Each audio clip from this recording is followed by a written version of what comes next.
Teenage Mutant Ninja Turtles Saturday Morning Adventures, issue number 3 from IDW. So yeah, I've done a review for every issue of the series so far. I freaking love this series. It totally fills that nostalgic hole in me. And who doesn't like having their holes filled? So this issue is called SuperCasey.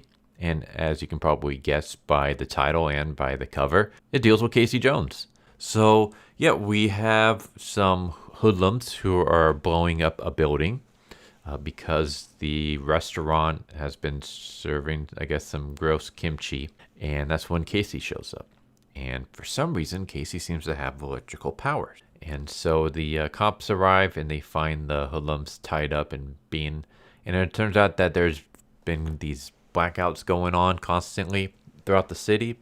And April shows up and she wants to get some more information from Sergeant Malloy.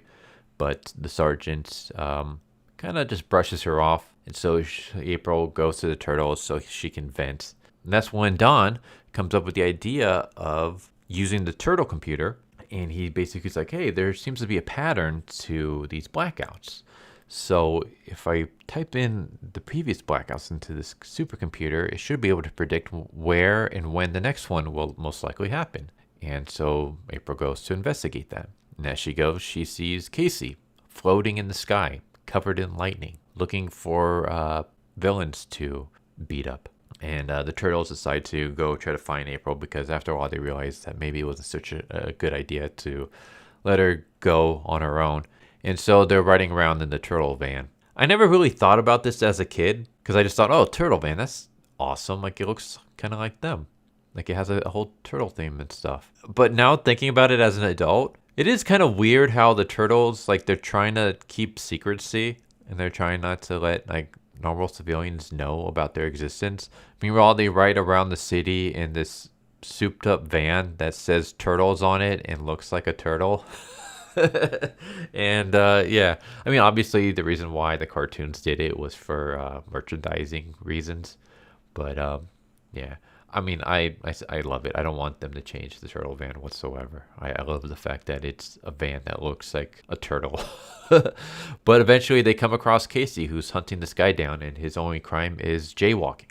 And Casey basically explains about his electrical powers, that he was chasing some villain, and he hopped this fence to take a shortcut, and he ended up in the middle of this dude's science project, and he ended up getting electrocuted instead. And the guy who he got involved with was Professor McGuffin, who was in the previous issue, the very first time we saw him. And so because of that, Casey has these electrical powers that make him stronger. And the turtles are like, don't you find something weird about all that? And Casey believes that the turtles are trying to distract him from being able to capture the jaywalker. So he attacks them. And eventually April shows up and basically says there's a riot in Hoboken and they're heading this way. And so Casey, rushes out to go take care of the riot, which gives the turtles and April time to escape. And that's when they go to Professor McGuffin, who explains that I have an antidote for your friend, but he has to take it by midnight. Otherwise, he's going to be stuck like this permanently. And so, yeah, Casey is just constantly, he's becoming stronger. He's sucking more and more electrical powers, and that's what's causing all the blackouts. And eventually they realize, like, he can't be doing this forever because eventually the world's going to run out of enough, power to give to him. Like, there's only so much power he can suck out before there's none left. And obviously we don't want him to be crazy forever, so we got to stop him. So they create a bat signal, only with a hockey mask, to lure Casey in. And that's when we have Casey fighting the turtles. And I'm going to stop it here because I don't want to spoil the rest of the issue. But I loved it. It reminds me so much of the cartoons. I mean, that's what they're trying to go for, obviously. They're using the same characters. They're using the same style that the cartoons did. And I love it because that was my introduction to the turtles. It was the cartoons. And so, yeah, just reading this just reminds me of my childhood and all the fun that I had watching the cartoons and reenacting scenes and stuff like that and pretending I was one of the turtles myself. But yeah, this is a great series. I love it.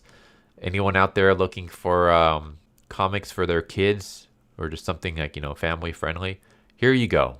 Pick up this series. It's fantastic. It's amazing. Freaking love this series. It's so good. But there you go. Hope you enjoyed the video. Hope to see you next time. Take care, everybody. Later. So what'd you guys think of that video? I hope you guys enjoyed. If you guys haven't already, please subscribe, hit that bell for notification, leave a like if you enjoyed the video.